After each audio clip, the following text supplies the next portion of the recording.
তো যাই হোক, গুড মর্নিং। আচ্ছা মানে আচ্ছা, কার কাছে টাইম নাই একটু বলতে পারবেন মোদি কেয়ার করার জন্য? একটু হাত তুলবেন। টাইম সবার কাছেই নেই না? প্রবলেম হয় না সোমবারে মিটিং এ আসতে? স্যার আমার কাছে একদম টাইম নেই মোদি কেয়ার করার, কারণ আপনি জানেন, আপনারা জানেন আমাকে প্রথম দেখছেন আজকে, মানে আসি সোমবারে, হয়তো সামনে আসি না কারণ সুযোগ দেওয়া হয়নি। স্যার আজকে সুযোগ দিয়েছেন বলার জন্য, ঠিক আছে? আমি জব করি সকাল 9টা থেকে 5টা পর্যন্ত জব করি, আমার কিন্তু টাইম নেই মোদি কেয়ার করার।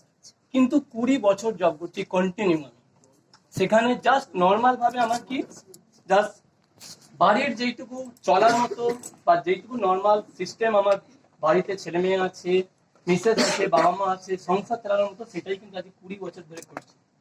এর থেকে এক্সট্রা অর্ডিনারি কিছু আমার লাইফে হয়নি।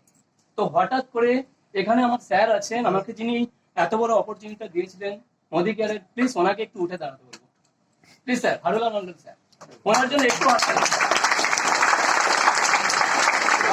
উনি আমার কাছে ভগবান, কারণ উনি আমার কাছে এই অপরচুনিটিটা নিয়ে এসেছিল আমার কাছে এবং আমার মিসেসের কাছে, যে মোদি কেয়ারটা পাশাপাশি যদি করতে পারো এখান থেকে লাইফে কিছু করতে পারবে।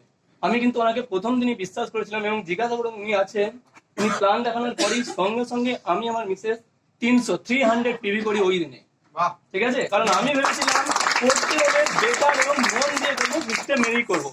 তো সেখান থেকে স্যার আজকে মাত্র 2 বছর 4 মাস কন্টিনিউ করছি এবং পার্ট টাইম হিসাবেই করি, ফুল টাইম এখনো হতে পারিনি, কারণ একদম টাইম নেই আমার। 5টার পরে আমি মোদি কেয়ার নিয়ে থাকি এবং 10টা পর্যন্ত কাজ করি এখনো পর্যন্ত, ঠিক আছে? তো সেখান থেকে আজকে প্রথম বছর স্টার্টিং করেছিলাম, স্যার বলেছিলেন এখানে বিদেশ ট্যুর হয়, তারপর গাড়ি পাওয়া যায়, উনি বলেছিলেন, বিশ্বাস করেছিলাম ওনাকে, ঠিক আছে, যে না হতে পারে, চেষ্টা তো করে দেখি। 20 বছর যখন হয়নি, এবং প্রথম বছরই থাইল্যান্ড থেকে ঘুরে এসেছি,